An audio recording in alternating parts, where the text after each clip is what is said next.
ধর্ম হোক যার যার, বড় মা সবার। এখানে বড় মা মানে মা কালীকে বোঝানো হয়েছে। এখন যাচ্ছি মা বড় মার কাছে পুজো দিতে। অ্যাকচুয়ালি মা কালী তো অনেক রূপ, তাই বিভিন্ন নামে বিভিন্ন স্থানে প্রতিষ্ঠিত হয়ে উঠেছে ভক্তদের কাছে। আমি মূলত বেরিয়েছি শানকিজান কুলতুলি থেকে। জয়নগর স্টেশন থেকে শিয়ালদায় এসে নৈহাটি লোকাল ধরেছিলাম। নৈহাটি স্টেশন থেকে নেমে 5 মিনিটের ওয়াকিং ডিস্টেন্স। হেঁটে গেলে আপনারা দেখতে পাবেন অনেক মা কালীর ফটো ফ্রেম এবং অনেক পুজোর ডালা এবং ফুল পেয়ে যাবেন। দেখুন অ্যাভেলেবেল দোকান। বলতে না বলতে সেই মায়ের মন্দিরের কাছে চলেই এলাম। হচ্ছে সেই বড় মার মন্দিরের গেট। লাইন, সে বিশাল লাইন। এদিক দিয়ে এন্ট্রি করে বড় মায়ের কাছে প্রচুর মানুষ। এখানে এসে একটা অভিজ্ঞতার সম্মুখীন হলাম যে এখানে তো নানান জায়গা থেকে ভক্তরা আসে, এর সাথে সাথে বিভিন্ন রাজ্য থেকেও মানুষ আসে। বিশাল লাইন, বিশাল, একেবারে শেষ মাথায় সেই লাইন। ওইদিকে লাইনে পেছনেও লাইন, মায়ের লাইন। দেখো কত দূর দূর থেকে মানুষ আসছে পুজো দেওয়ার জন্য।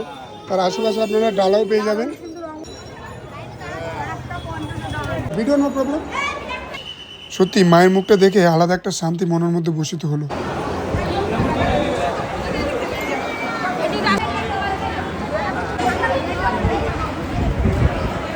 মানুষের ক্রাউড।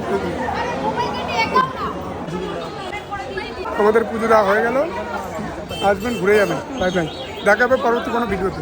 ভালো লাগলো, অনেক মানুষের ক্রাউড, এসে ঘুরে যাবেন, মায়ের কাছে পুজো দিয়ে যাবেন, আপনাদের সকল আশা মনে আশা পূরণ হবে।